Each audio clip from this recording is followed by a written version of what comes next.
Все, начинаем, Жанархан. Кеш жарық құрметті партнерлар, мынау жанымызға келіп отырған бүгінгі қонақтар, байқап отырмын, бүгін біздің қыздар осы эфирде қонақ болады, жаңадан естігісі көргісі келіп жүрген адамдар болады деген. Сол үшін де осы эфирді қазақша жүргізуге бүгін сұрап алғандай болдым. Себебі бізде жалпы қазақша жүргізетін жігіттер де бар, қыздар да бар.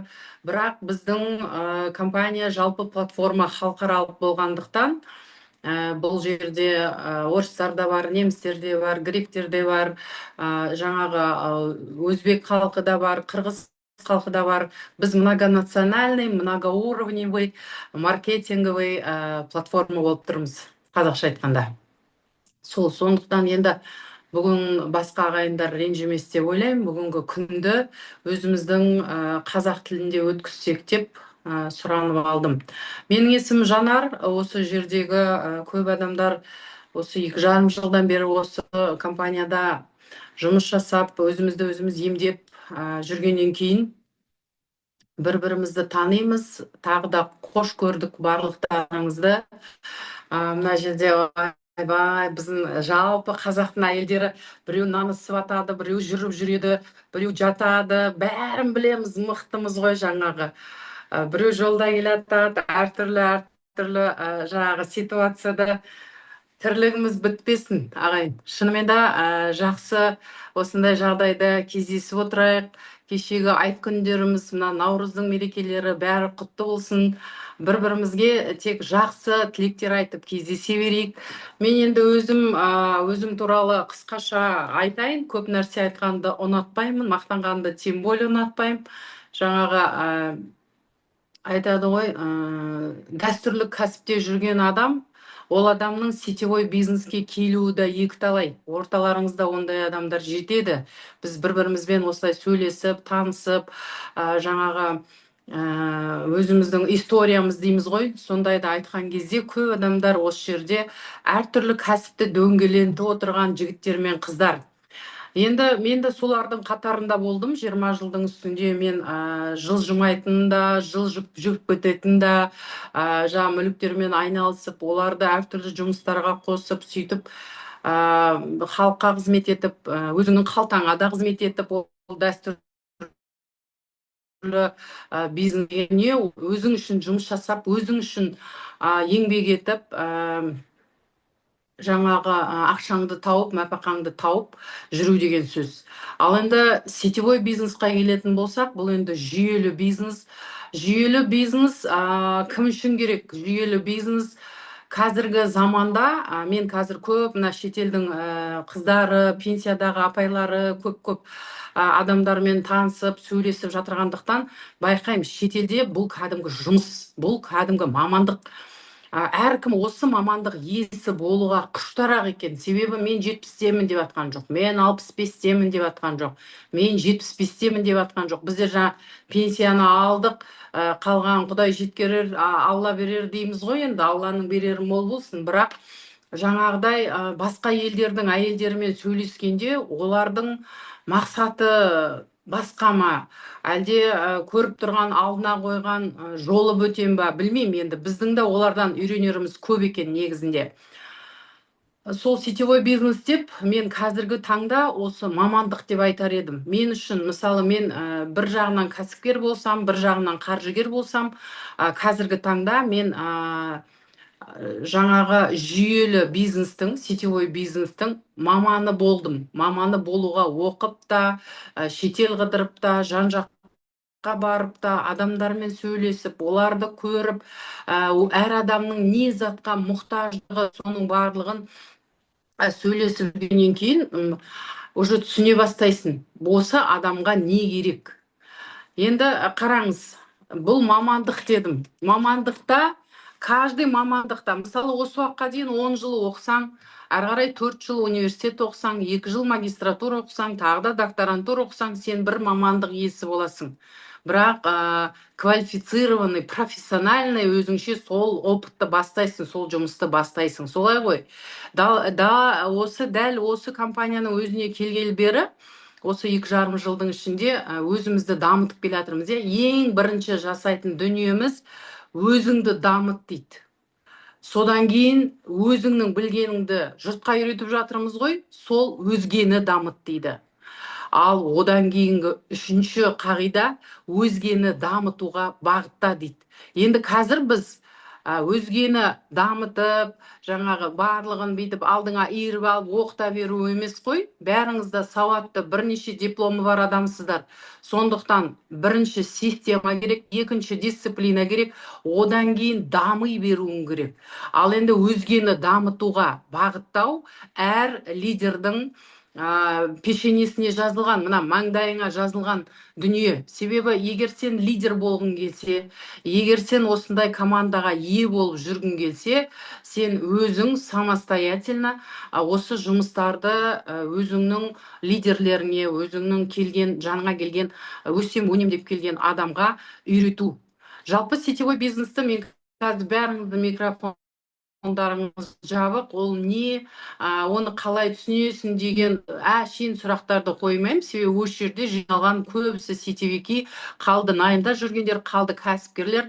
Бірақ өз жағдайын дұрыстасам, немесе өз денсаулығын дұрыстасам, немесе жаңағыдай балаларыма үй керек қой деген әркімде әртүрлі мақсат бар, қазір мысалы көп ақша таба бастаған адамдар, біреу яхтаны ойлап отырса, біреу вертолет сатып алып, неменеге ұшпаймай деген сияқты мақсаттарды қойып қояды, оның біреумен. Енді айтайын, жалпы жүйелі бизнес адамның айтуы, міне новый взгляд на MLM индустрию дейді. Жалпы осы жүйелі бизнеске келгенде біз адамды талғамай, мына айтуымыз арқылы, сарафанное радио деп міне екінші слайд тұрда, әр адамға жеткізуге байланысты өрбитін бизнес. Оны өздеріңіз білесіздер. Жалпы қазақта айтады ғой, 32 тістен шыққан сөз 32 ел, 32 рулы елге тарайды деп. Осы 32 рулы елге тарату біздің міндетіміз да. Осы қанша қалаға Қазақстан бойынша осы неше түрлі елдерге таратып, қазір осы жан таласып жатырмыз. Білсінші, көрсінші, емделсінші, тапсыншы, болсыншы, анау өзімізбен бірге сахнада тұрсыншы деп неше түрлі анау өзіміздің партнерларға керек болса солар үшін мына мақсатымызға жазып, сол адам национальный болса екен, интернациональный болса екен, осы айда сондай жасасақ екен деп, мына біздің мақсатымызда, лидерлердің мақсатында сондай, даже мына ежедневнигімізде жазылып тұр, пофамильно, по именам деген сияқты. Себебі ол енді әрмен қарай біз сол келген, жанымызға келген адамдарды дамытуымыз керек, үйретуіміз керек. Сосын қалай осы бизнестің шыңына шығу керек деген мәселе. Ол просто так келді, жүрді, сатты, жаңағы әркімді емдеп жүре беру, ол бір адамның миссиясы. Ал енді келіп, мынау менікі, мен бұл бизнесті жасаймын, мен бұл бизнестің шыңына шығамын деген екінші бір адамдікі. Ал енді жаңағыдай, мен көрермін, мен итакты жаңағы пәленшемін, түгеншемін, мен итакты врачпын, педагогпын, жалпы профессормын деп отырған адамдардың миссиясы бір бөлек. Ал енді осы жерде отырған адамдардың миссиясы бүгінгі күні өздеріңізді ойландырар деген үміттемін. Қатты айтсам ренжімеңіздер. Бұл жерде инвестор адамдар да отыр, шыны керек. Әр жерге инвестиция жасап, біреу жаңағы крипта дейді, біреу трейдинг дейді, әртүрлі инвестиция в недвижимость деген сияқты да. Кто-то что-то имеет, да, подушка безопасности и пассивный доход деген сияқты. Бәрінде әйтеуір бірдеңе бар ғой, бар. Қазақтар шүкір, елдің ортасында отырғасын, жасамайтын дүниеміз жоқ, қолдан келгеннің бәрін жасаймыз, тіліміз барған жердің бәріне язык до Москвы доведет деп, баяғыда Москвада да оқығанбыз. Енді қазір бүгінгі күні міне кішкентай осындай Шалқар деген қалада отырып, бірнеше командада лидерлер бар, қанша мыңдаған партнерлар бар, солармен жұмыс жасап отырған жайымыз бар. Ал енді осы жерде биік шыңға өрмелеп жылан да шығады, шарықтап ұшып қыран да шығады деген қағида бар. Ол да жаңа мынау немеге мақал айтып отыр демеңіздер. Ол адамның мына айтады ғой, немесе миығына тигізіп айт, немесе жанды жеріне тигізіп айт дейді, иә. Вот сол жанды жерің сенің осындай мен презентацияны өткізгенде бостан бос слайдқа анау банкыңда, автосалоныңда бәрі біздің істегенімізді істеп жатыр деп айта салғым келмейді. Сіздердің әрқайсыңыздың алдыңызға қойған мақсат бар, ойымыздағы, ой елегіндегі бір алғың келген дүниені жазсаң, қазақтың әйелі оның түбіне жетпей, биік шыңына шықпай қоймайды. Жігіттер екі бастан енді құлақтарына алтын сырға, себебі осы бизнестің өзінде де бізді поддержка беріп отырған азаматтарымыз, бірақ дегенмен осы істің басында жүріп, қасында жүріп, сол азаматтарға бизнесті жүрген әйел азаматтар.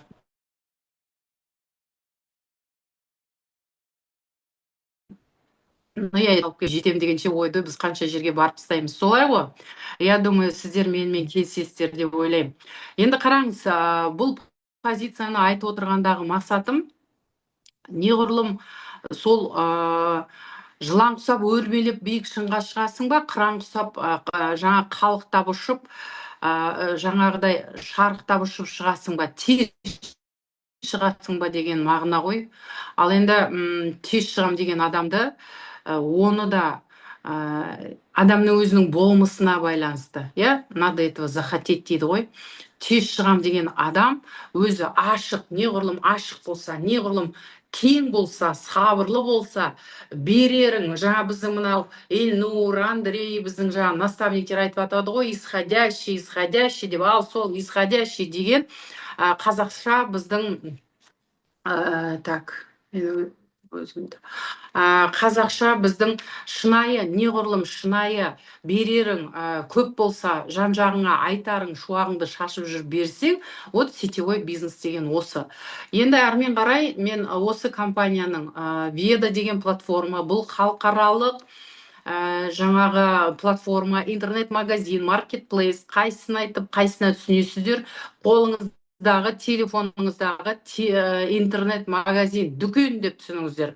Мысалы, кәсіпкер ретінде біз әртүрлі кәсіпке ақша саламыз, стройкаге саламыз, үйге саламыз, салып келгенде оның қайтарымы 5 жылдан бері болмайды. Оған сен 10 миллион, 20 миллион кемінде саласың, 5 жылдан бері сен ол бизнестің пожинать плоды деген нәрсені көрмейсің. 5 жылдан кейін барып 5-6% деп жаймен көріп бастайсың. Соған қарағанда жүйелі бизнесті неге қазіргі таңда уже жасымыз ұлғайған сайын неге жүйелі бизнесті таңдап отырмыз? Басқа бизнесті пассивке қойып, ол сенің ертеңгі күнгі подушка безопасности бола берсін. Ал бүгінгі күні осы жүйелі бизнеске келгендегі менің мақсатым қазірден бастап ертеңгі күнгі қартайған шақтағы пенсияңа анау үкіметтен күтпейтіндей болып, одан қалды анау немереңе, жан-жағыңа беру мақсатында. Неғұрлым қолың ашық болсын, көңілің ашық болсын, көкірегің ашық болсын, ал соғұрлым соның барлығын береген қолым алаған дейді. Бір қолмен бересіңдер, екінші қолмен аласыңдар. Я думаю, дошло, да? Түсінікті айтқан сияқтымын. Енді әрмен қарай кеттік. Веда платформасы 2,5 жылдан бері осы СНГ көлемінде развивация етіп келді. Кейбір жерге қазақшам жетпей қалса ренжімеңіздер. Жаңағы ауқымды, қарқынды дамып келе жатыр десек болады. Себебі ауқымды деп айтатыным қазір 17-18 мемлекетте бар бұл компания. Қарқынды деп айтатыным небәрі 2,5 жылдың ішінде, ойлайсыздар ма, предпоследний глобал директор деген статусты бағындырып отырған қанша адам шықты. Ал енді басқа компаниялармен мен даже салыстырмаймын да, инвестициямен де салыстырмаймын. Себебі инвестицияның жолы да бірнеше жылдық жол. Бүгін ақша салып, ертең алдым деген нәрсе жоқ. Ал бұл компанияда руководствосын бәрін көзімізше көріп, барғанда танысып, білісіп, құшақтасып, көрісіп, президентпен суретке түсіп, өлеңімізді айтып, биімізді билеп, рахаттанып жүрміз ғой былай қарағанда, шыны керек, иә. Енді сол қарқындылықтың өзі осы 2,5 жылдың ішінде әр біз сияқты қарапайым ауданда отырған адамға да берері мол болып тұр. Соны мен осы өзім сияқты қарапайым біреу жаңа мен поселокта тұрам ғой, мен ауданда тұрам ғой, мен кіттай қалада тұрам ғой, это не важно. Важна ваша цель. Важно, что вы хотите расти, хотите развиваться и хотите много чего достичь, чего не достигли до этого и чего не делали до этого и вообще не собирались деп айтсам да болады. Солай. Енді собственное производство, опытное руководство деп жатыр. Мынау әуелі орысшасын оқып, әрмен қарай қазақшасын мультибрендовая продуктовая линейка 5 бағытта жұмыс жасайды. Ол жерде оборудованиялар бар, мощный адам ағзасын, анау 12 мүшең бар болса, соның барлығын емдеп жатқан оборудованиялар бар. Одан қалды өзінің бірнеше біз міне 3-ші жыл қатарынан осы Қытайға барғалы тұрмыз. Бірнеше заводтарын көріп жатырмыз.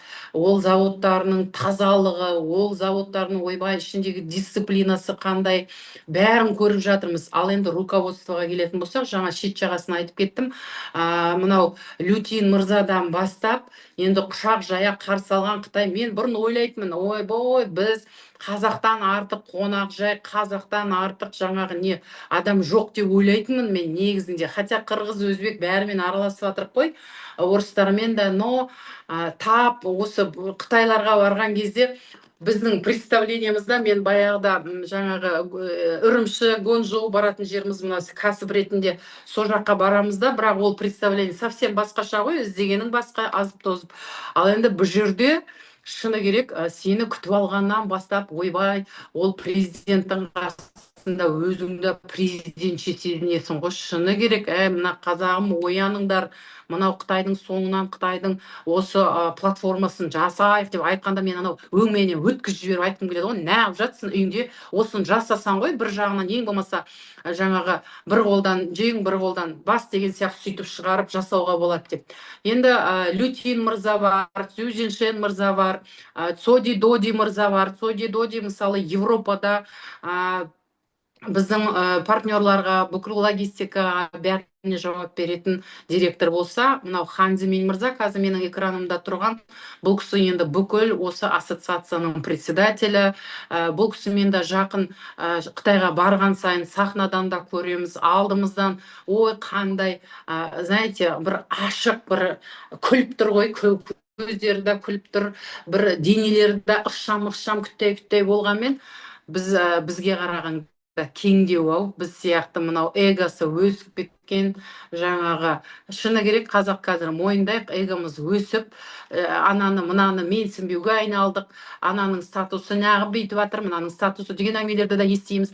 Бірақ бизнеске келгенде қыздар, мынау үкіметтің жұмысында 10 жыл оқып, 40 жыл жұмыс жасап, кемпір шал болып пенсияға шығып жатсыңдар.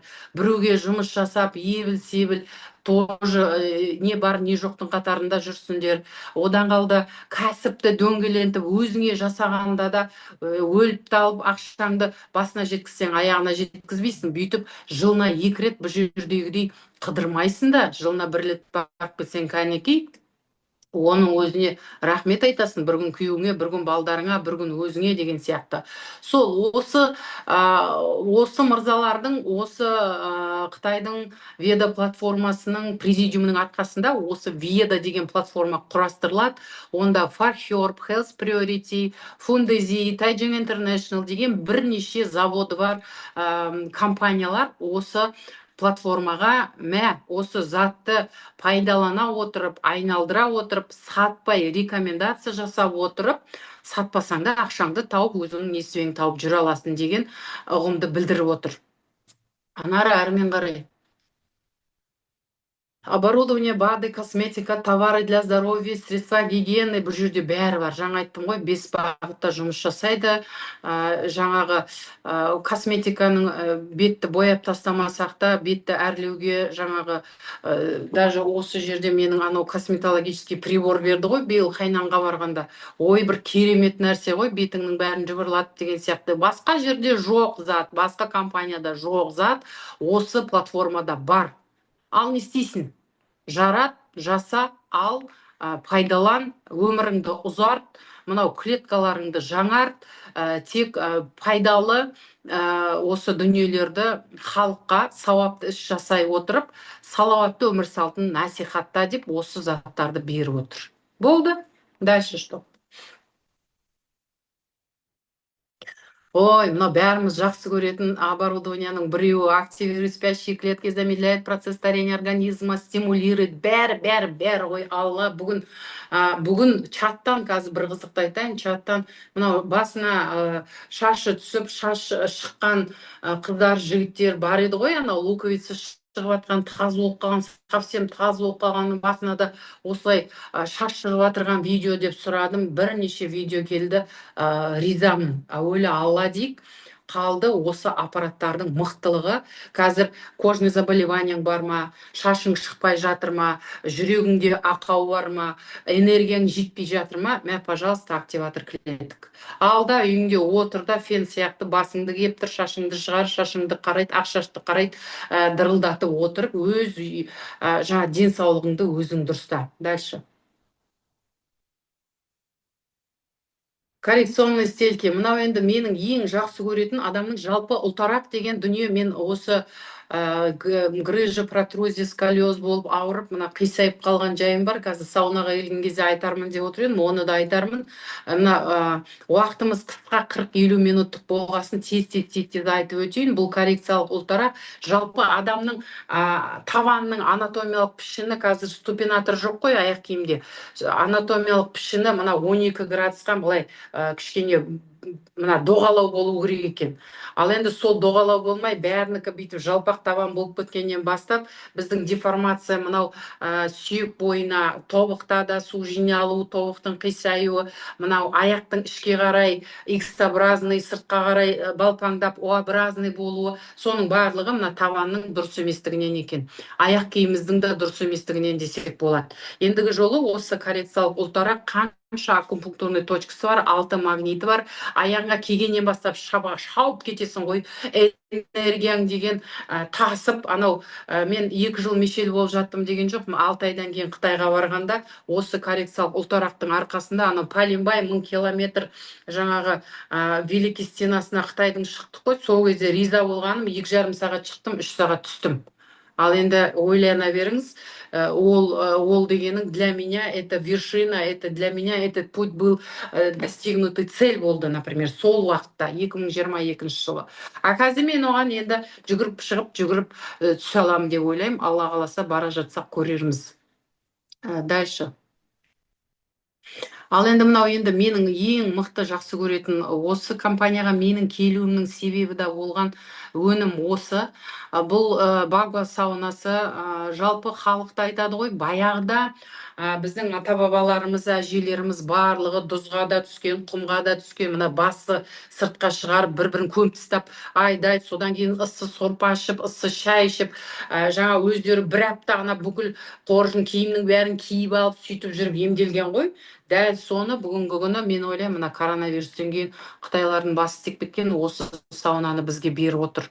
Ішінде турмалин тасы бар, черный нефрит тасы бар. Енді тұзды да сала жатар, бірақ енді осы инфракрасный излучениемен біздің мына денемізге 12 сантиметрге еніп, терді бұрша қылып шығарып, токсиніңді шығарып, энергияңды беріп, жүрмегенді жүргізіп, қисайғанды түзейтіп, мынау қақсағанды басып, буын ауруғанның барлығын, зенің жаңағы жүйткіш жиналды деп екі жаққа аудаңдап денесін көтере алмай жүргеннің барлығын осы саунаның өзі сорып, қалпына келтіріп, аяғыңа стелкіні кигенше обострение береді.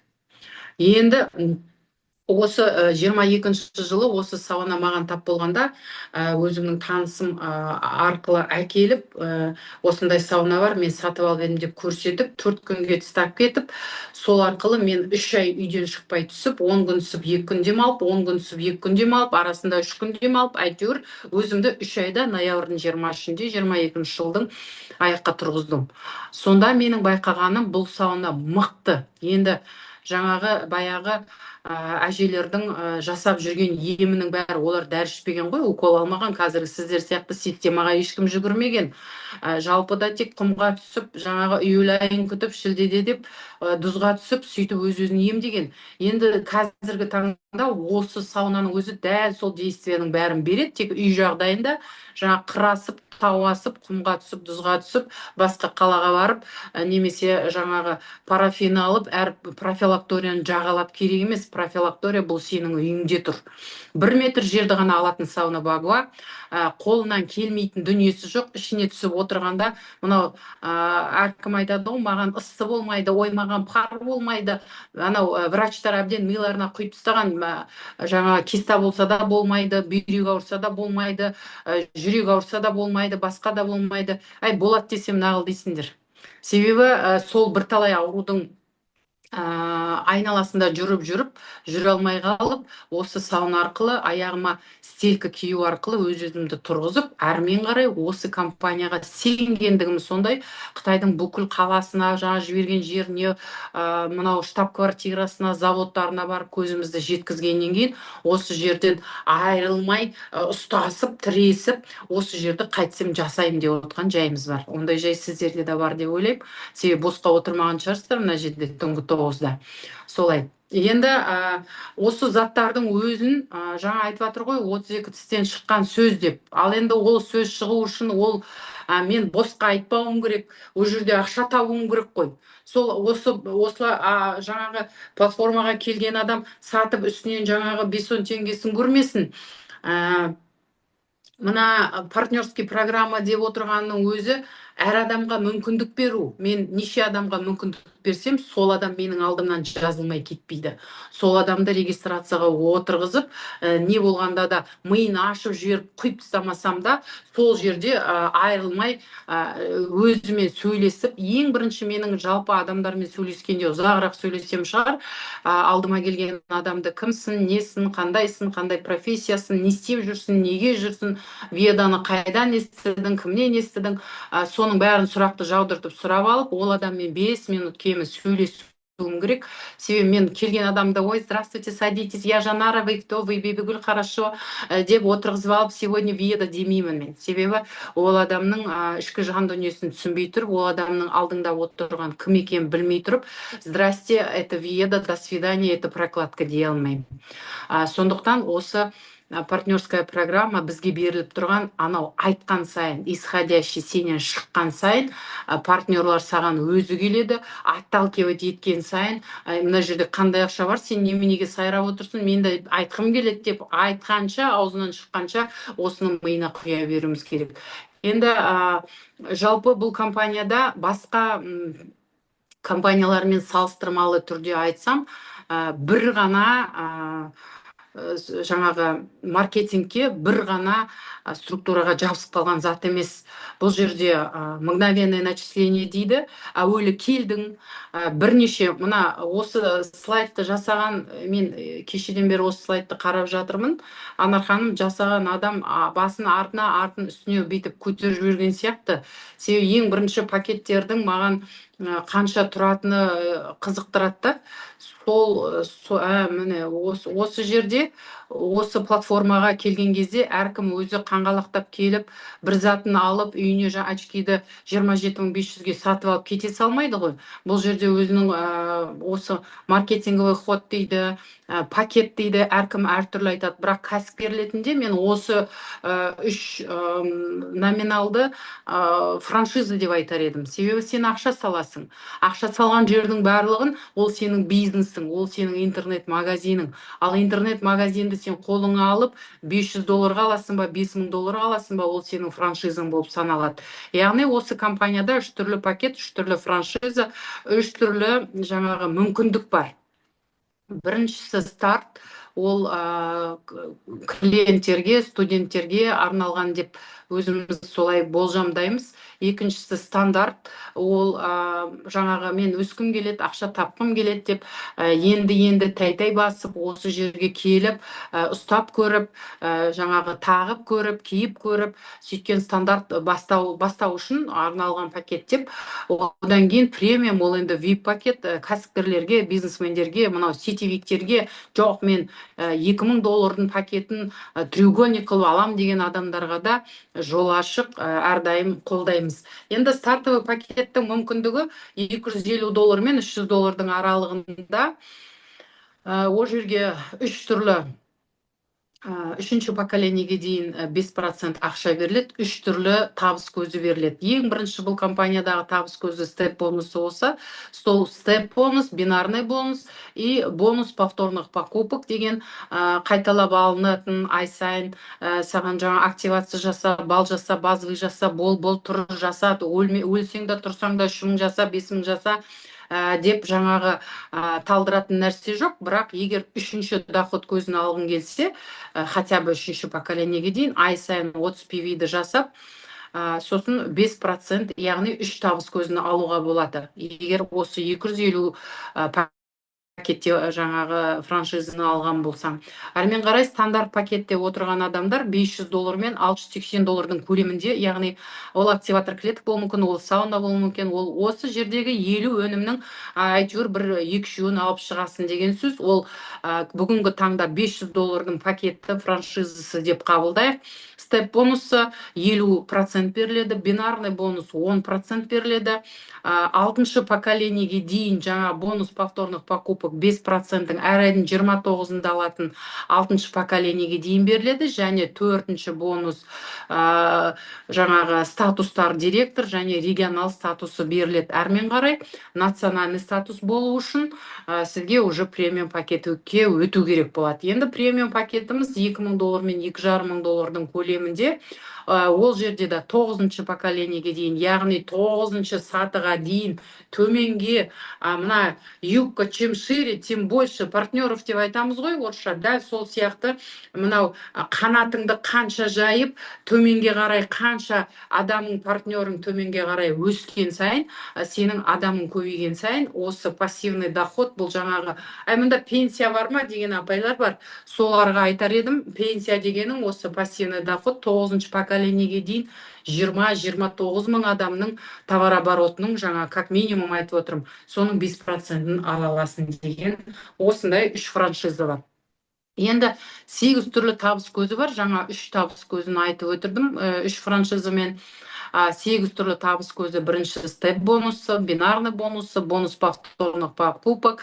Әрмен қарай директор болсаң, туристический бонус түседі. Әрмен қарай национальный директор болсаң, автобонус ай сайын $500 түседі. Одан кейін лидерский бонус бар. Ол интернациональный директорден бастап табатын 1% лидерский бонусың. Әрмен қарай лидерский бонус повторных покупок бар. Ол да национальный директорден бастап беріледі.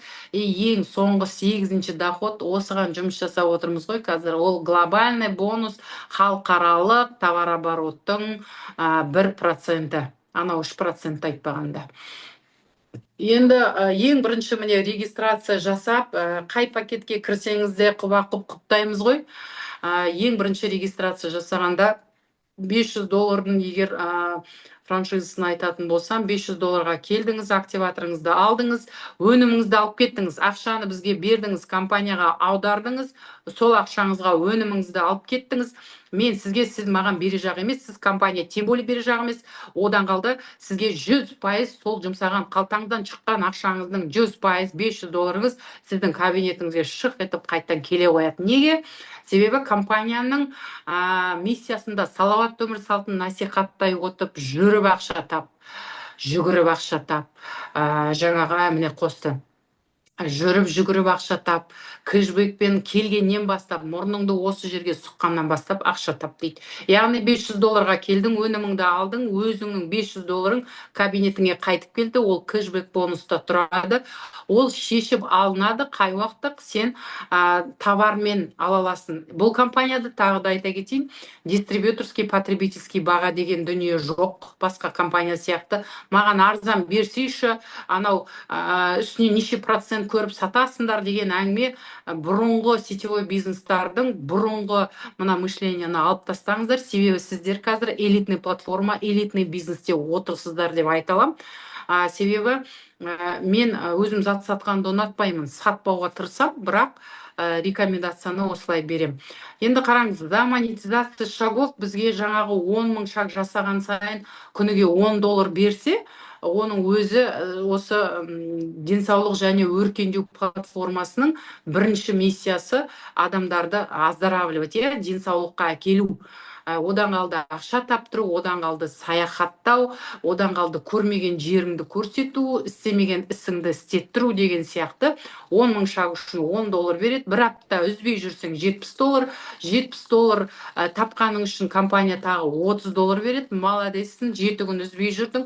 Яғни системность, бұл шаг арқылы да компания сені системный, дисциплинированный адамсың ба, әлде бір күн жүріп, 5 күн жүрмей, бір күн $10 тап, 5 күн $50 зая кетірген адамсың ба, оның барлығы айналып келгенде лидерский позиция, оның барлығы дисциплинаға жатады. Ал енді 7 күнде $100 табасың, 28 күнде бір ай болса, ол бір айда $400 емес, тағы $100 қосып береді. Біздің осы нақты жаңағы өзіміздің өмірімізді өзгертуге, жаңағы ісімізді дәлелдеуге, өзімізді шыңдауға жасалған дүние деп ойлаймын. Дальше. Енді мынау степ бонусы бәріңнің жақсы көретін ақшаларың, мынау ура деп моментально ақша түссе, бәрі аспанға секіріп, мықты жаңағы видеолар түсіп сөйтеміз. Жалпы степ бонусы әр шаг жасаған қадамың үшін берілетін. Егер $500-ға екі жағыңа екі адам шақырсаң, соның 50%, яғни $250 ол сенің қазіргі ғана, бүгінгі ғана шақырған екі адамың үшін алып, қалтаңа салып, мынау Каспийіңе, народныйыңа салып алып кететін бүгінгі күніңнің мәпақасы. Ал егерде сіз екі адам шақыратын болсаңыз, тағы да екінші уровеньге, немесе сол адамдар шақырса, немесе өзің шақырып 4 адам бүгін шақырған болсаң, значит, сен 250 емес, бүгінгі таңда сен уже $500 қалтаңа салып кетесің деген сөз. Керемет па? Керемет. Егерде сен $2000 франшизасына адам шақыратын болсаң, ол кезде дәл жартысы 50% $1000, $1000-ның $800 шығарсаң, $200 кэшбэкке кетеді. Себебі компанияның ұғымында 80-20% деген есеп бар. Оның барлығын автоматты түрде біздің мынау приложение, веданың приложениесі, официальный сайтта, кабинетімізде бәрі ап-анық көрініп тұр. Қалай сертификаттарымыз, бүкіл лицензиямыз көрініп тұрса, дәл солай осы жердегі ақшаны бүйтіп саусақпен отырып санамаймыз. Бәрі автоматизированы, әрқайсысының өзін ертеңсін тұрсаң $40, кешке жатайын деп жатсаң $120 деген сияқты, осындай $200 деген сияқты бонустар адамды қызықтырады да, заманивает даже. Басқалар сияқты, басқа компаниядағыдай ебіл-себіл ай сайын сатып, бонус балыңды жасап, ақшаңды сарп етіп, келесі айдың басында жаңағы 100 000 береді, 200 000 береді деп жаңағы сонша процент, сен 3%-ке шықтың, 15%-ке шықтың демейді. Мә саған батпандай қылып бизнесті беріп, элитный қылып, ақшаны да мә саған, мә маған деп моментально қылып жасап қойған степ бонустан айналайын. Мен оны жақсы көрем. Дальше. Одан кейін бинарный бонус болып келеді. Енді бинар, жаңа айтып жатырмыз ғой, бұл жалпы компанияның өзінің маркетинг планында бинар бар, классика бар. Бинар дегенің би, екі адам шақыр дейді. Екі иығыңда екі адамың отырып, өзіңді жаңағы демеп отыратын, екі жағыңда бірдей пияж балансты ұстап отырсаң, мықты командаң болады деген сөз. Екінші классический варианты тағы да бар. Ол классикада бинар жалпы тапқан осы оборотыңның 10%-ын алуға болады. Мысалы 2000 долларға екі жағын мысалы теңеседі, теңеспейді, бір жағын асып кетеді, бір жағын 2000, бір жағын 2,5 мың болып тұрса, 2000 товар обороттың 10%, 200 доллар болса, сенің сол күнгі табатын ақшаң 200 доллар, ал 500 пивиң келесі айдың жаңағы табатын несібеңді күтіп тұрады. Ол да жақсы, накопительно. Бұл жерде бинарда біздің урезание, жаңа бір-бірін қуалау, соотношение, екі адам келді, төртеу болды, төртеу, төрттен 16 болды, 16, 32 болды деп, анау бәрі толғанша, әр ячейка толғанша біз оны күтіп отырмайды екенбіз. Қай жерде оңнан солдан 10-шы уровень, 5-ші уровень ба, 12-мен 1-ші уровень ба, қай жерге ішкі жаққа адам түсті, ой, рахаттанып 40 долларың сартылдап түсіп отыратын жайы бар. Ол да бір керемет мүмкіндік беріп отырған, теп тез алынатын, сол бойда алынатын ақша. Келесі слайд. Бонус повторных покупок, жаңа әр пакетті айтқан кезде айтып кеттім.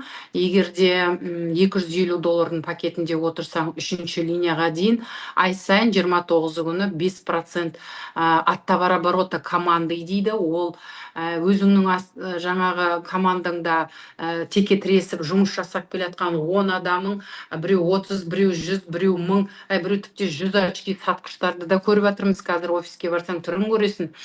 Сондай адамдардың сата береді, ала береді, үстіндегі ақшаны олар көреді, үстінде отырып, сол адамдардың 5%-ын өзің көресің деген 3-ші линияға дейін.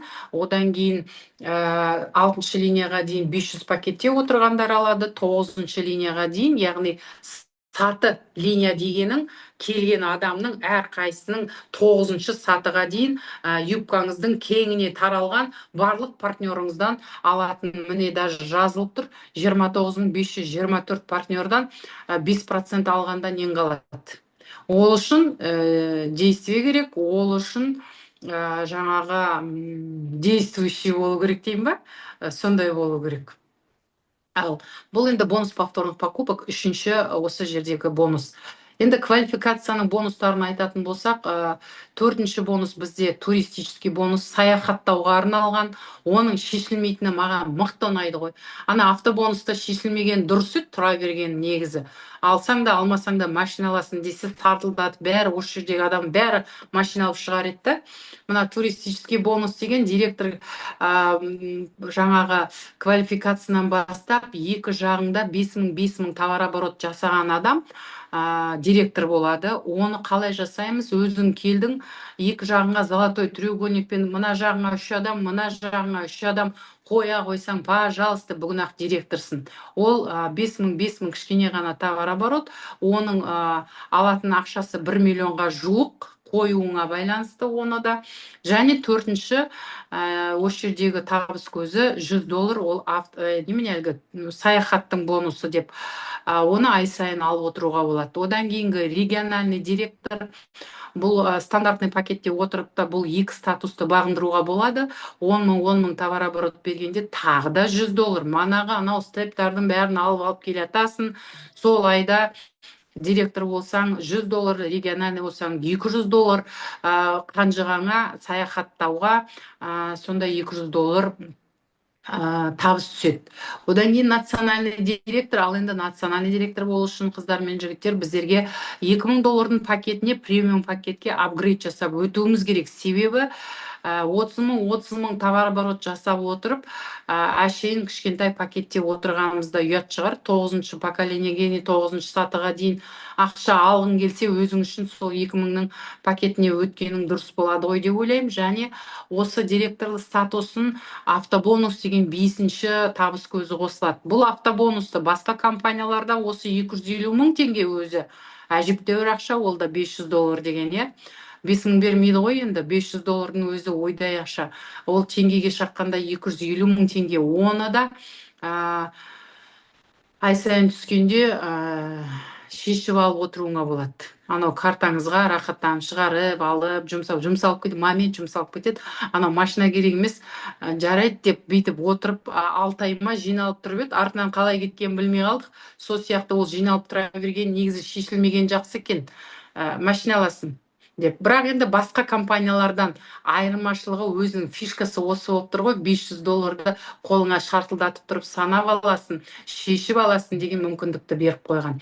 Енді ол да ай сайын. Әрмен қарай интернациональный директор, ол енді 50 мың товар оборотты жасаған адам, уже лидерский пулдың, әр компанияның өзінде біреуде пул болады, біреуде акция болады, біреуде жаңағы облигация деп айтады да, әртүрлі қағаз түрін айта береді ғой. Енді бұл жерде өтірік айтылмаған 1% евразийский товарообороттың 1% интернациональный директордан статусынан бастап беріледі. Ол да аз ақша емес.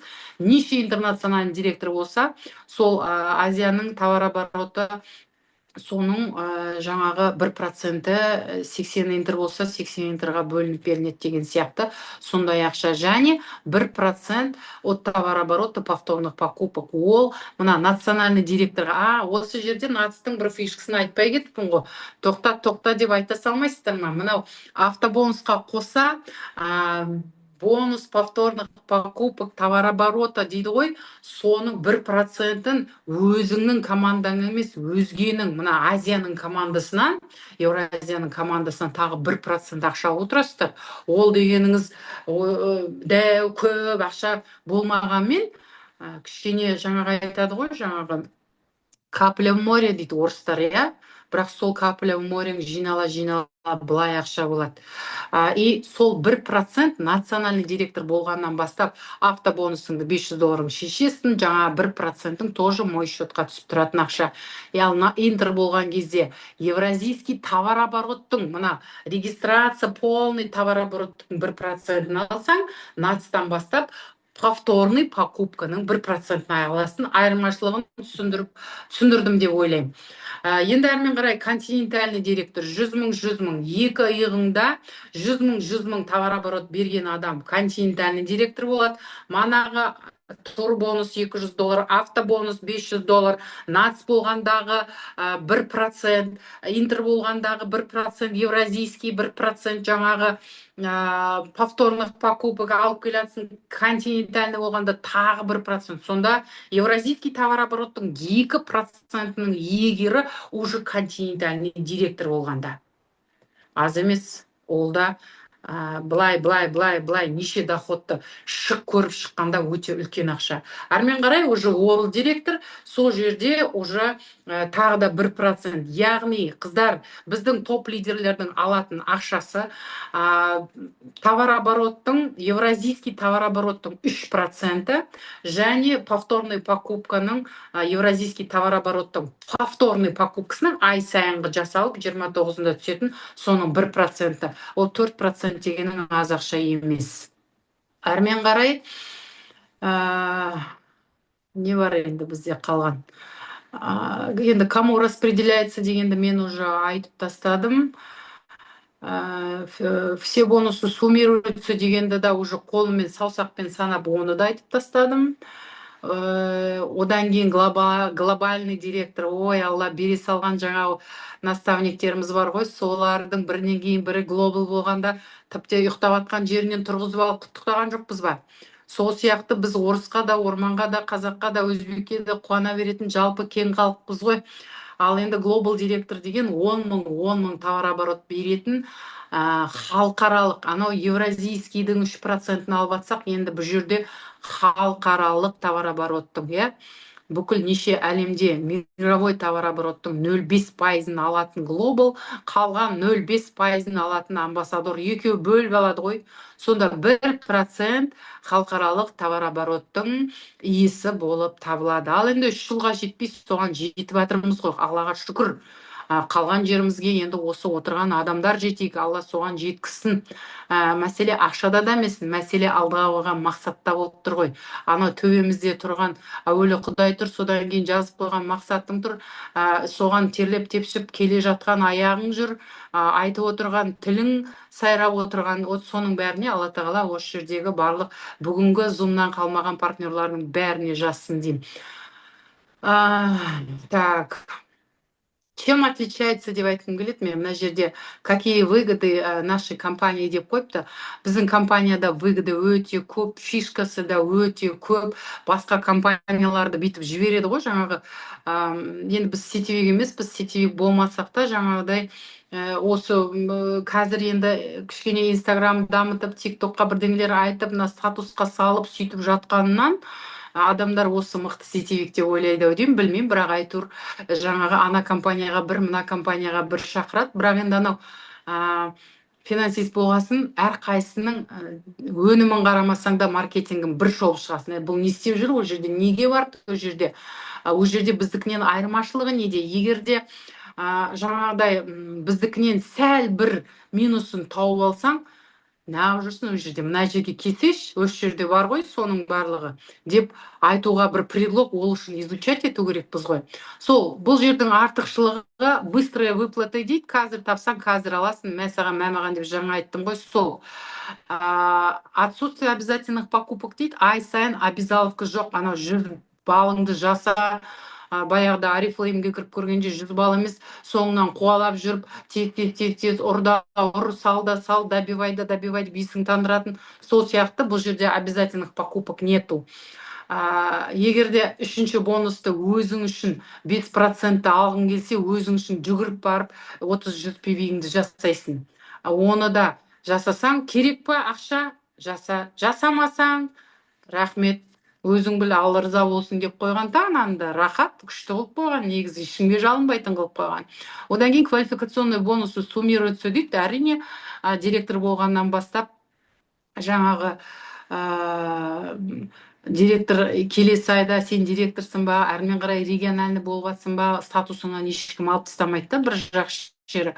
Ана жерде ашып қалған кезде ой-дой, сол статусың тұрады, әуелі адамның көңілі жай болу керек қой, ақшада да емес, ана жердегі цифрда да емес.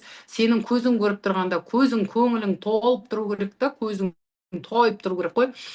Сондайға дейін мынау адамның психологиясымен де жұмыс жасап қойған ғой бұл маркетингті. Мен өзім жалпы солай ойлаймын. Себебі қазір, например, интернациональный болып тұрып директорге түсіп қалсаң, ана жерде саған қайтадан директор болып тұрса, ұнай ма? Құрсыншы, сорлы, тағы түсіп қалдың ба деп сөйтіп, мына адамның өзінің көңілі түсіп кетеді. Көңілің түсті дегенше, оны вибрация ғой, энергия, оны қайтадан көтеріп алу деген өте қиын нәрсе.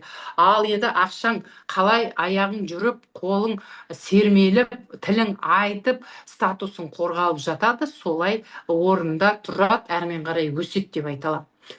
Енді бұл жердің артықшылығы сол. Көңіліңді түсірмейді да, көзің тойып тұрады. Рақаттанып, жаңағы қыдыратын жеріңе қыдырып, ақшаңды салып алып жүре бересің.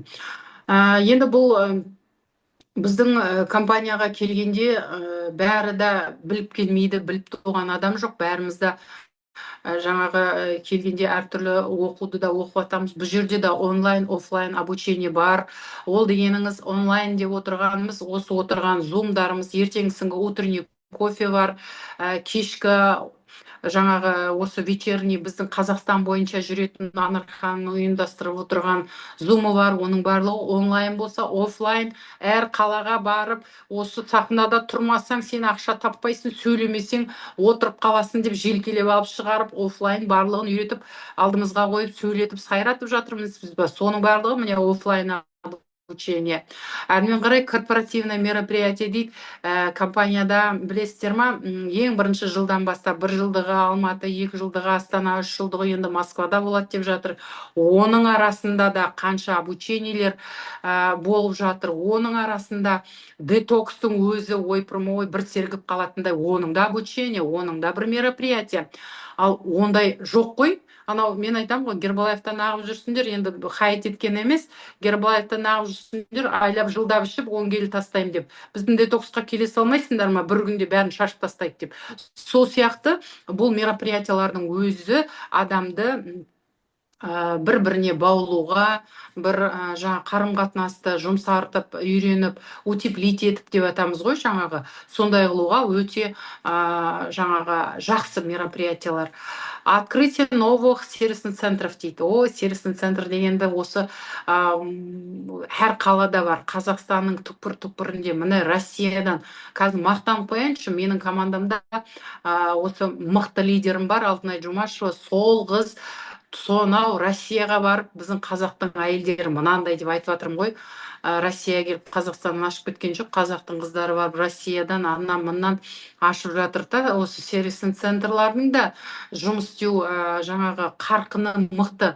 Барған адамымыз көңілді болып, информацияны алып, сөйтіп шыққанның өзі бір ғанибет емес пе деген сияқты. Обучение и отдых за рубежом дейді. Ана чемоданды көріп тұрсыздар ғой, ана біздікі қызыл емес, серебристый. Бірақ жалпы осындай чемоданды сүйреткеннен бастап бірінші жылда сол чемоданды әрі сүйретіп, үшінші жыл кетіп бара жатырмыз. Алла қаласа, ертең 15 май мен 24 майдың аралығында үшінші рет Қытайдың 4 қаласын көруге, тағы да саяхаттауға Алла бұйырып тұрған шығар. Билетіміз алулы, әуелі Алла деп айтайық, бірақ өте керемет саяхаттар. Бір жылда 2 саяхат берсе, даже үшіншісін кеше Европаны да беріп жатыр ғой. Бармай қалған өзіміз ғой, кінәлі былай қарағанда. Енді осы барған кезде 3 саяхат бір жылда беріп отыр. Бейтіп айтқанда жақын адамға атаң басы керек па дейсің, шыны керекші. Басқа жерде ол жоқ қой. Сен директор болмасаң ешқайда бармайсың. Отстаньте от меня, вы же не лидеры деп. Мен ана басқа компанияның политикасын түсінбеймін да. Барған кезде ойбай, бәрібір кішкентай директорлардың өзі құдай сияқты кәдімгі. Сонда неше сом табасың десең, 100-150 мың табамын дейді. Бопты, жақсы деп сол бүйтіп қарап менсінбей қаласың ғой. Себебі оның ақшасында емес, оның ана өсіп тұрған эгосында болып тұр ғой. Жаңағы вы не можете с нами поехать, полететь. Вы что? Вы же не директор деген сияқты әңгіме айтады да. Ой, біздің қытайлар айтып отыр ғой, кен ғой бұл жерде да. Бар жай, өз ақшаңа да бар, осы жерден степ бонус тауып та бар, тур бонусты жинап та бар, 6 ай күтіп та бар, промоушен береді 3 айға. Жаса сол промоушенді. Тілің бар, қол аяғың бүтін, жүріп жүрсің, и пожалуйста, 3 айдағы промоушенді жаса, $2000 қалтаңа сарт еткізіп салып, билетің бәрін дайындап, 5 жұлдызды отельді дайындап, барда секіріп, ойнап, билеп, ішіп, жеп, жаңағы түсетін теңізіңе батып кетпесең болды. Әйтеу аман есен ауылыңа қайтсаң болды ғой. Сөйтіп болды, осы беріліп отырған енді керемет жерлерді көріп жатырмыз. Ал енді решающий фактор деп, Алла тағала мына бинарды тағы да ең соңына қойып қойыпты. Енді бұл бинар туралы не айтасың? Гүлнар, мынаның бетін сыза берме, кім күнәлі екенін білмеймін. Бетінің бәрін шыжбақ қылып тастадың. Жалпы бинар деген керемет жаңағы маркетинг деп айтар едім мен. Себебі урезание жоқ, соотношение плеч жоқ, 2 аяғың бірге бүйтіп жүрмесең ақша жоқ деген нәрсе жоқ та. Бір жақ аяғың, пожалуйста. Мысалы, бәрімізде де наставник бар, керемет наставниктер де бар, ұйықтап жатқан наставниктер де бар. Ал енді сол керемет отырған наставниктердің өзі сенің товарооборотыңның 5%-ын көріп отырған кезде Қытайлардың кеңдігі былай тұрсын, өзіңді кең болып кетесің ғой, жаңағы, нағыпты біреудің беріп жатқан ақшасы ғой, ала берсінші деп, Сонда қараңыз, сонда бұл веда бізге өзіміздің арман мақсатымызды айқындауға, орындауға, бір сондайға берілген дүние деп мен өзім қабылдадым. Себебі мен өзім жүре алмай жүрген жерімнен жүріп, аяғыма тұрып, денсаулығымды дұрыстап, әрмен қарай осыны кәсіп қылып, знаете, кәсіпкерлердің өзінде қанша ақша құртса да, қанша кәсібі болса да, қанша ақша тапса да, айналаңдағы кәсіпкерден болсын, айналаңдағы әкімшіліктен болсын, айналаңдағы барлық адамдардан болсын, сен мақтау, мадақтау, бір жаңа сені көтеретіндей нәрсе күтпейсің. Ал енді біздің компанияда қыздар ақша тапсаң Қытай беріп жатыр, саяхаттасаң оны да Қытай беріп жатыр, командада жұмыс жасасаң әркім өз үшін жұмыс жасап жатыр. Тек әйтеуір наставниктерді сыйлап, жетегіне еріп, кішкене басында 2-3 ай исполнитель болып, әрмен қарай уже өзің дополнить етіп лидер болып, сөйтіп кетсең болды. Табатын нәрсең жалпы керемет мүмкіндікті мә деп беріп отыр. Тек соны ала білу керек. Ала білу керекпіз, болды. Басқа ештеңе қалған жоқ. Менің қазіргі таңда осы мен анау аспандағы айды, немесе алынбай жатқан үйді, немесе бір машинаны, немесе бір не емес, саяхат ондай емес. Менің жалпы осы жерге келгендегі көргенім, оны любой осы бизнесмен, ақшалы адамдар мойындайды. Көргенім, сені жаңағы, знаете, то, что біз ана 10 мың адам чық деп шапалақтап атқаны, ол 10 мың адамның саған жаңағы қуанып сені осы қызыл дорожкамен жүріп, анау неше метр қызыл дорожкамен ойбай сүйретіліп, күшті көйлектерді киіп алып, сахнаға бір әртіс кісіше шығып, сол сахнада тұрып алып сөйлеп, қытайша да сөйлеп кеттік қой. Алла, барып алып интернациональный директор болғаныңда бу болатын шығар. Әрмен қалай болатын Құдай білсін. Бірақ кеңдікті Алла бере берсін деп ойлаймын. Сол неше метр красный дорожкамен жүріп барып, анау сахнаға шығып, наставниктеріңді мақтап, жаңағы көрсетіп, сен кімнің структурасында екеніңді. Одан қалды қазақша сөйлеп, қалды орысша сөйлеп, одан қалды қытайша сөйлеп. Бір рахаттанып сол сахнадан түстік-ау, жардық қой, Қазақстан келіп деген сияқты ше. Бірақ енді қазір өйтіп рахаттанып отыру, қыздар, отыруға болмайды. Енді уже бізді қадағандай жұмыс жасауымыз керек. Себебі осы 2,5 жылдың ішінде Европаң бар ма, 1 жыл болған, бізге қуып жетті. Россияң бар ма, бізбен бірге келе жатқан, бізді озып бара жатыр. Қазақстан, біз біріншіміз, біз топ лидеріміз, біз елдің алдымыз, біз алдыңғы қатарда отырамыз деген мына ойдан арылыңдар. Одан уже айырылып бара жатырмыз. Сол үшін баяғыда жаңа батырлар аталарымыз болған ғой, қолға найзаны алып ал кеттік, жауға жаңағы шауып келіп, үрім-бұтақты мына бүкіл жаңа Моңғолдан, басқадан қорғаған. Сол сияқты бұл бизнестің өзі, егер сен осы жерді өзімнің жұмысым, өзімнің бизнесім, өзімнің нәпақамды табатын жер деп келдің ба, значит, сен осы жерде күні түні жұмыс жаса демеймін, бірақ шын жүрегімен жұмыс жаса дер едім. Мен сондай жаңағы жаңа айтады ғой, ну, я много воды не буду рассказывать деп. Нет, я люблю это рассказывать, понимаете? Мысал келтірмесең біздің қазаққа жетпейді ғой, әуелі бүйдейді ғой. Алдыңа келгенде, мен денсаулық үшін келіп отырмын дейді біреу.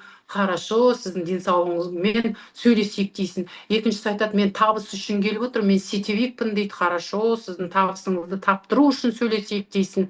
Сөйтіп отырғанда денсаулығы үшін бір активаторды алып алады да, содан кейін әумин болып кетеді ғой. Қайда оның денсаулығы?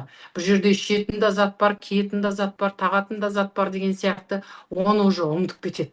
Неге? Себебі біздің бірінші орында денсаулық. Ойбай, әуелі денсаулығымыз дұрыс болсын, аман болайық деген анау тілек, әшейін тілек. Анау тостағы тамадалар берген тілек айтамыз ғой, сол тілек. Деніміз сау болсын деген.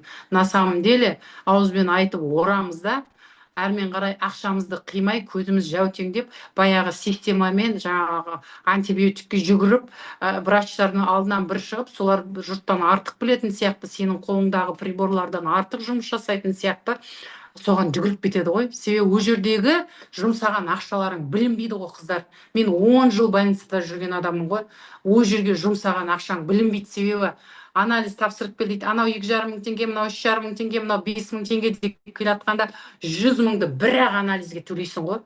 Ол да ештеңе емес, 100 мың ғой әлі дейсің. Содан кейін бір терапевтке, я невропатологқа бардың ба, 5 кабинетті 5 мың, 7 мың теңгеден аралатпай, сен ана поликлиникадан шығармайды ғой, шығармайды. Барлық қалтаңдағын салып алып қалу керек. Айналып келеді, жақсы айналайын-ау, енді сол анализің врач 5 врачты алып келдің, енді диагнозыңды қой шаш десең, тағы диагноз жоқ қой. Ол диагнозды біреу қойып, біреу былай қойып, біреу былай қойып береді да, ал жақсы диагнозым енді қолымда бар, енді қалай емделемін десең, тағы айтады ғой, айлап дәрі береді, сосын оның арты бүйрегіңді отырғызады, оның арты не ішіп не қылғаныңды білмейсің, оның ар жағында ақшаң жетпей қалады, сосын уақытың тағы жетпей қалады, сонымен болды, қазақ уже емделіп кетті. Ана очередьте тұрып, ай сайын барып, сүмеңдеп жүргенде ауруыңды ұмытып кетесің. Вот сондай жағдай бізде. Ал енді бұл жерге келгенде денсаулықты түзейсің, ол 100%, ақшаны табасың, ол да 100%. Егер жатып алып табам десең, ол зря енді, ол енді мүмкін емес. Даже мынандай зумдарды жатып алып тыңдаған адамның бәшбайына барса, басына бармай қалуы мүмкін. Себебі отырып тыңдағанның өзі, мына энергия, мына беріліп тұрған дамыл бармай берілу керек қой, мынау сенен шығып тұрған исходящий сенің өңменіне өтіп кету керек. Өңменіне өткізу үшін манадан бері неменеге шырылдап отырмын, жатып алып тыңдайтын болсаңыз. Мысалы, мен ұнатпаймын жатып алып, өзім де тыңдамаймын. Видеоны да қостым ба, яғни мен қақиып алдында отыруым керек. Ал қоспадым ба, жақсы, жоқ, мен, значит, тамақ істеп жүріп, зум тыңдап жүрмін деген сөз. Да? Ал енді башбайларыңызға барып, бастарыңызға жетпей қалса ренжімеңіздер. Бастарыңызға жетіп, бір кішкене септігім тиіп, бүгінгі зумға шыққандағы мақсатымды, миссиямды орындасам, онда шүкір деп айтайын. Онда осы 40 минут болды, міне, уақытым бітті негізі. Әрмен қарай сұрақтарыңызды қоюға рұқсат.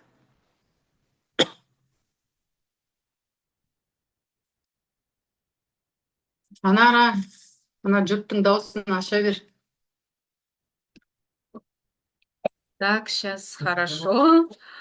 Так, я включаю, разрешаю. Теперь можете задавать вопросы, если есть у вас вопросы. Ага, Жанар, руку поднимаем. Жанар ханым, рахмет. Анау дымочка на казахском языке болды ғой бүгін. Солай болды ма? Аямай тарсылдатып бәрін айтып, енді жететіндей, миға кіретіндей қылып бәрін айттың. Рахмет, көп рахмет. Рахмет. Қандай әдемісіз, қандай әдемі жеткіздіңіз. Рахмет. Башбай Осылай емес, сөйлейді. төбеден шықты ғой. Тас төбеге жетті. Рахмет көп. Жетсе ол. Рахмет. Иә. Жанара ханым, ризашылығымыз шексіз. Жүректен жүрекке жеткізіп айттыңыз. Рахмет. Жанара. Көп рахмет. Тіпті экраннан айырылуға, экраннан былай қарата кетіп қалуға, даже содан қорқып, прям каждый сенің сөзіңді бәрін тыңдап отырдым. Я тебя очень люблю, Жанарочка, жаным. Взаимно. Рахмет, қыздар. Прям сидела, даже мен нені экрандағы Анардың жіберіп отырған слайдтар емес, мен сенің суретіңді үлкен қылып тек сенің бетіңе қарап отырдым. Тек прям каждое свое слово, прям вот именно қазақша барлығын жақсы айтып, манағыдай мақал мәтелде отырсың ғой, мақал мәтелдердің бәрін орынды қылып айттың. Кәдімгі сүйекке, теріден емес, сүйектен өтетін сөздерменен айттың. Енді осы қазір Анар осы нені зумды бізге жібергеннен кейін адамдарымызға жіберуіміз керек. Сүйектерінен де, олардың да сүйектерінен өтетіндей қылып. Рахмет саған, жаным, көп рахмет. Рахмет. Сонымен қатар Анара ханымға да рахмет айтқымыз келеді. Осындай өзіміздің ана тілде зумдар жасап, шында да енді қазаққа қазақша айтсаң қонады ғой. Анара ханымға да үлкен рахмет. Можно қазақша обеспечивать еткен біздің Жанар ханым маған. Мен қазақша айтуым керек, мен қазақша жеткізуім керек деп, я говорю, дұрыс. Енді бізде мүмкіндігінше солай жүргізіп жатырмыз. Қазақшада, орысшада, өйткені структурада уже шетелде де Европада да уже адамдар бар, Россияда да қаншама адамдар бар, иә. Енді мүмкін барлығы олай бөлісіп жатқан жоқ шығар ссылкамен, но все же арамызда солай жазып жатады. Кейбір структурамызда адамдар түсінбей жатады деп. Сол үшін осылай кезектестіріп жүргізіп жатырмыз. Осы жолы міне Жанар ханым әдемілеп жалпақ тілмен, мысалдармен барлығын әдемілеп тұрып жеткізді. Үлкен рахмет, Жанар ханым.